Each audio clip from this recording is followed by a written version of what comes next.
In this video, we're looking at integration by substitution, and we're focusing on substitutions in the form u equals f of x. And in particular, we're looking at ones that we couldn't do using the reverse chain rule or any other way, maybe. Let's have a look. Okay, so have a look at this alarmingly simple looking integral. How would we actually integrate x over x plus 1? Now, there are a few sneaky algebraic things we could do. I won't do this, but you could, for example, try adding 1 and subtracting 1 to the numerator. Try it, see if you can figure out what I'm talking about. One thing we could do, though, is a substitution, a really simple substitution. What I'm going to do, and these substitutions are often given to you in exams, but not always, so it's always worth thinking about what they are. The substitution I'm going to use is u equals x plus 1. And the reason is, x plus 1 in a denominator is kind of awkward, but if it was just a single variable u, well, that would be great. So all I'm doing is saying whatever x is, this new variable u is just one more. Okay, so what does this actually mean when I drop this substitution in? Well, some of it's really straightforward. So for example, the denominator, well, that's just u. What about the numerator?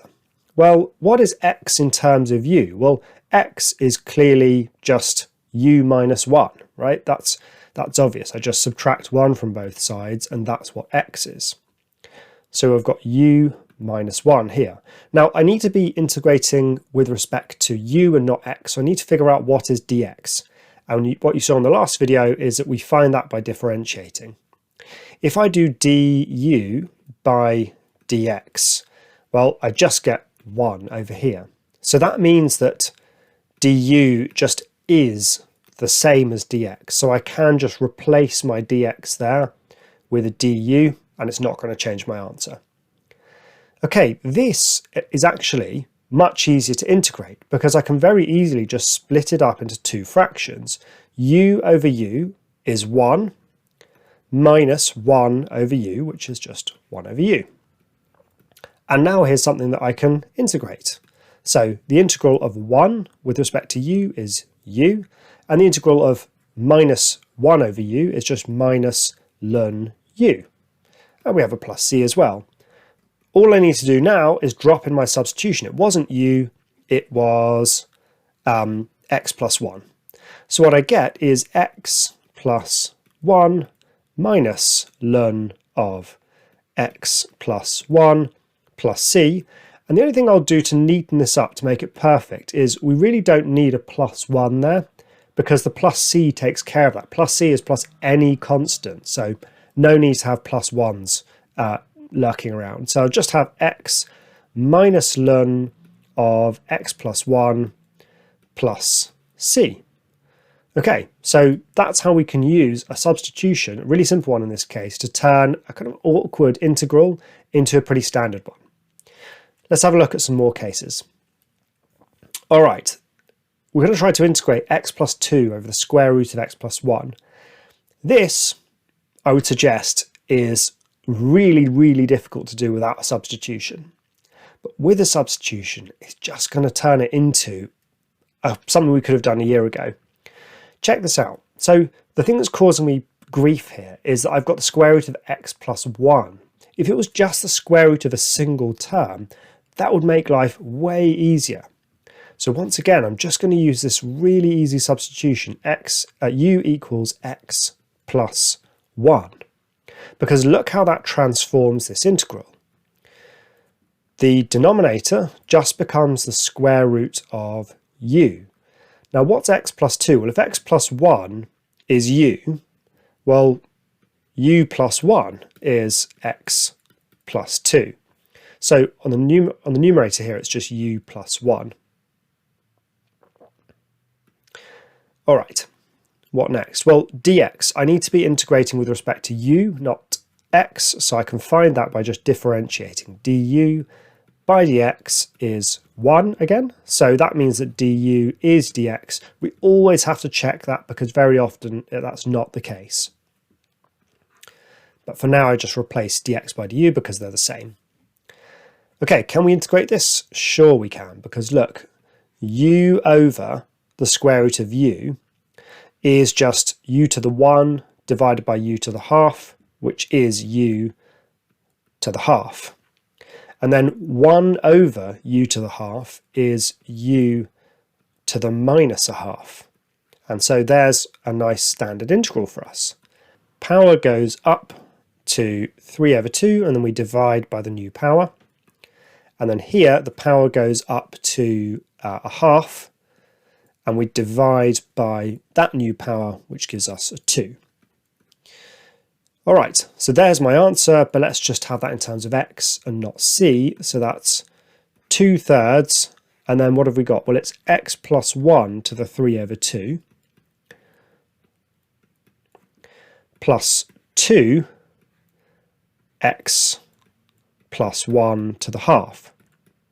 Now, we could leave that, plus c, we could leave that as our answer. It is actually possible to neaten it up a little bit from here. So what I like to do when I can see two brackets that both have a fractional power is I like to pull out the smaller power. So I'm actually going to pull out and factorise out x plus 1 to the half. Because look what I get. I'll open up some big brackets here. X plus 1 to the half multiplied by x plus 1 to the 1 gives me the 3 over 2 I need here. So I've just got 2/3 x plus 1 to the 1. And then I factorise out an x plus 1 to the half here, so it's just a plus 2 here. Plus c, and then finally neatened up, well, x plus 1 to the half is the square root of x plus 1. And then in this bracket, well, I've got 2/3 x,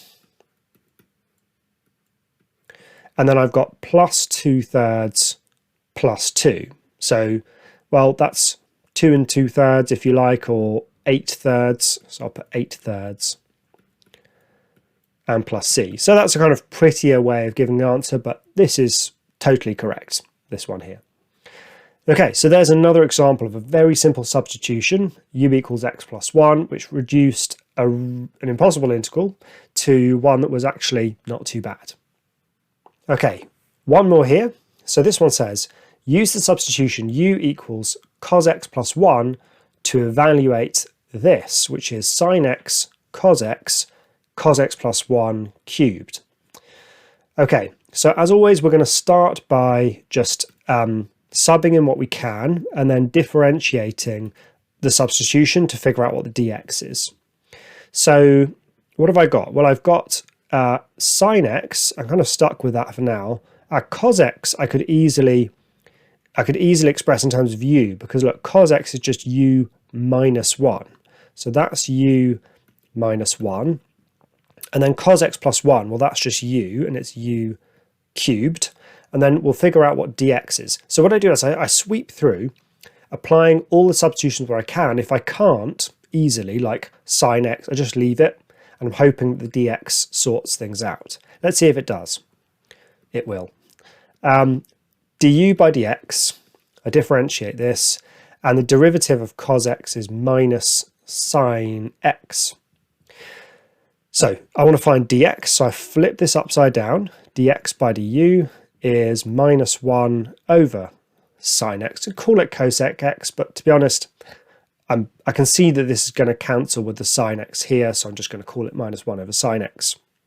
That means that dx is minus 1 over sin x multiplied by du. So that's what I drop in here instead of dx. Minus 1 over sin x times du. So my sin x's cancel. Okay, that one there and that one there, leaving me simply with minus u minus 1 u cubed du. And we can definitely do this just by expanding. What I get is minus u times u cubed is minus u to the 4, and minus minus, so plus 1 u cubed. I just need the power to go up and then divide by the new power, so that's minus a fifth u to the 5, and then the power goes up by 1 and divide by the new power, so plus a quarter u to the 4 plus c. And our final answer is just we just drop in the x's instead. So instead of u, it was cos x plus 1. So I get minus 1/5 cos x plus 1 plus a quarter, oh, that was to the power of 5, plus a quarter cos x plus 1 to the power of 4 plus c. And we could do a bit of factorising and neatening up, but unless it's asked for, we don't bother.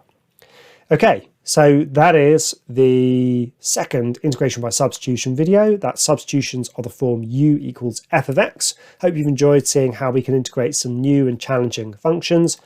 In the next video, we look at substitutions in the form of x equals f of u. So we use a function of u.